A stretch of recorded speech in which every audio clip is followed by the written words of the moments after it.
Hey everyone, today we're going to be doing the Skull of the Cyclops trial scenario from ICRPG Core or 2nd edition. Now if you're a new player who's just rolled up their first character or a GM that just picked up the book, these trials are probably the best place to start because there's really no better way to learn ICRPG than actually playing. And these trials, which can be played solo or with a group, can help you inform you about how the mechanics work, when to roll dice, help you understand what kind of character you want to play, and just in general get a feel for the game before you start into your regular sessions or your campaign. And so in this particular scenario, the opening scene and kind of setup for it is that preparing for transport to the Red Mage's vault, a priceless relic, the Cyclopean skull, is held temporarily in a trapped garrison up by the crags, which is our cave here. A few elite guards stand watch, and an eldritch magic awaits a masterful plunderer. This is a task for a single cunning thief, a thief like you. And so in this trial, I'm going to be playing just as a thief who's going to use his dex and wits to overcome a couple traps and encounters and challenges. Hopefully I can do it. And so I've created my character. In this case, I have created Theodore Grubbs. So let me drop in my character sheet and I'll show you what I have done. So this is my character, Theodore Grubb. He's a small folk burglar. I've been reading The Hobbit, so I'm a little kind of in that headspace. And I've created my character based off the core stat build, which is assigning 6 different stats points to my various stats, my different effort, as well as armor. And I've given myself a total of 3 dex, 1 intelligence, 1 wisdom, 11 armor, 1 point in basic, 1 point in magic, and I've taken items like the masterful boots, rope and hook, supply pack, pouch of 50 coin, and then weapons like dagger, short bow, and a staff, which is like my walking stick. Additionally, in ICRPG Core, when you're building a character, you get a starting reward, like a starting piece of loot. In this case, I have the Thief's Hood, which makes my stealth checks always easy. And so let's get started with the first encounter, or challenge, which is the Iron Hob Guards. The target is currently 10, so anything I roll against is going to be against that number. And I have these 2 heart enemies. Each of them guard the entrance. They wield enchanted blades, so if they hit me, they're going to be doing magic damage. And so my goal is to find a way past them, but if I defeat them, I get to loot one of them for an instant milestone reward in my class. So let's think about this for a second and imagine the scene. So they're up here on the ridge, they're cooking some food, the cave entrance is behind them, and I'm a sneaky burglar halfling who's sneaking along this ridge. So I could consider just running in there with my dagger and my bow, but again, these guys are 2 hearts, which mean they have 20 hit points, while I only have 1. And so I'm probably going to have to take a more stealthy approach. And so let's try throwing a rock maybe in a place that's over here. So let me give me a d20 check to see if I land correctly. And again, I could say that this happens or not. And I have a +3 to my dex, so I got an 11. And so we can say that suddenly they hear a stone over this location. And so maybe this one guard thinks, what was that? And he moves over to this location. But that still leaves one other guard. And I've got to be quick. So perhaps what I can do is while they're distracted, I will move over into these bushes here. Because I'm running out in the open and there's one within line of sight, I'm going to roll for dex, for stealth, to see if they see me or not. Now with my Thief's Hood, all my stealth checks are easy. So instead of rolling against a 10, I'm going to drop that down to a 7 because easy makes the target less by 3. So I'm going to roll my dex again because that's for stealth.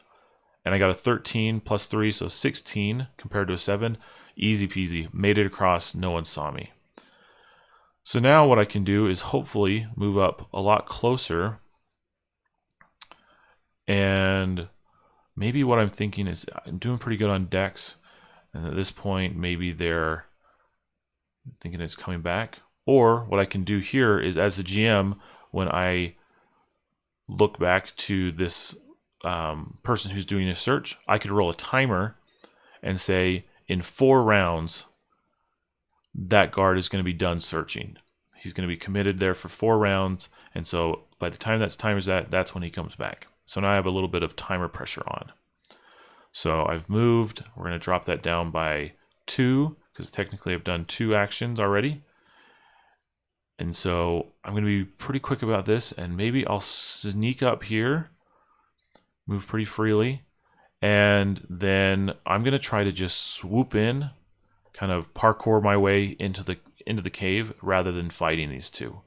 But because it's pretty bold to go in that way, I'm going to negate my easy bonus with, if I would say as a GM, it would be hard, but because I have my Thief's Hood, so instead of +3 and -3, it's just going to stay at the 10. So let's try a Dex. Okay, 14 + 3 is 17, so he parkours in as a shadow, maybe as another noise or they call out, and he slips into the cave unseen. So I could have fought, I could have done different things, but through some stealthy moves, I've been able to get into the cave entrance. So now I'm going to take my token and move on to the next scene. Now I'm into the second scene, and this is called the Bloody Stones. The target has risen to 13. So now instead of a 10, I'm rolling against a 13. A long corridor is trapped with mechanical blade. For each turn you spend either trying to disable it or reaching the far end, make a dex check or take d6 weapon damage. Okay, so I'm not rolling stealth anymore, so my Thief's Hood won't come into play, but this is a question of, can I get from here to here at the far end, which means I could technically get there in 1 turn if I just mad dash the whole way there on my turn rather than taking an action. And so, but for every turn that I'm there, I have to roll Dex to potentially not take any damage. With a 13, if I were to just dash, I would, as a GM, I would probably make that a hard roll, because I now have to just sprint as all these saws are spitting out from the walls and the floor. And so rather than a 13, I'd say it's going to be a hard Dex check as you run through, or you might take damage, and that would be against the 16. So instead, what I'm going to do is I'm going to not dash. I'm going to just move halfway on my turn and just try to avoid those saw blades. And I'm going to have to make a Dex check against the 13.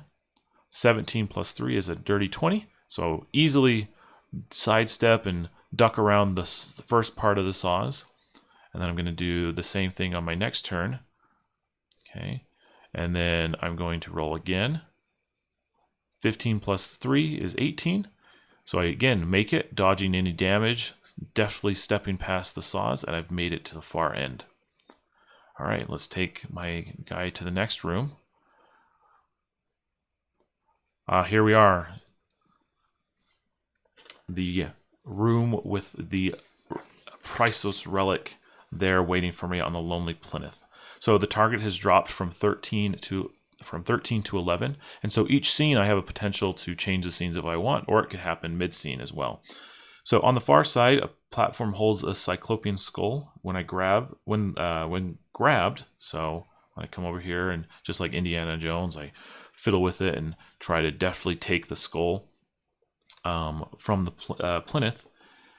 What happens is, as soon as it's removed from the plinth, all of a sudden the chamber floor drops out into a dark abyss below.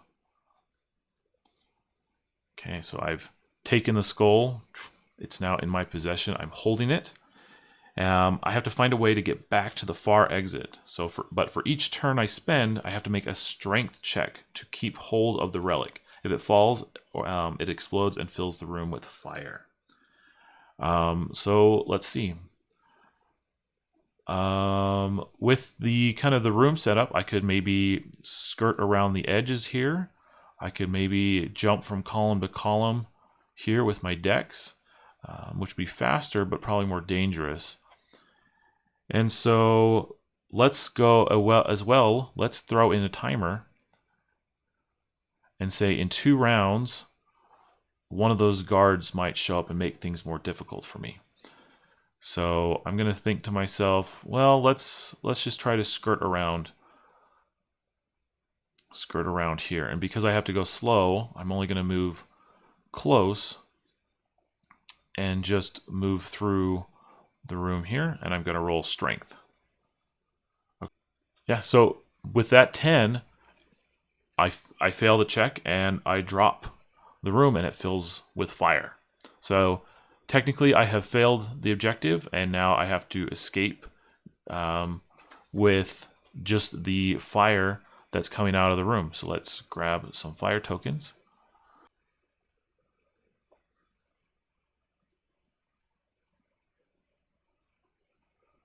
Okay. The room is now filled with fire and I've lost my relic. So I'm just going to have to run for it or take some fire damage, for example. So I'm going to quickly run this way. And I'm going to make a dex check to avoid just falling in as I run. Oh no. So at this point, I would fall in. Perhaps I have a hero coin. I could try to re-roll that. There's a 13.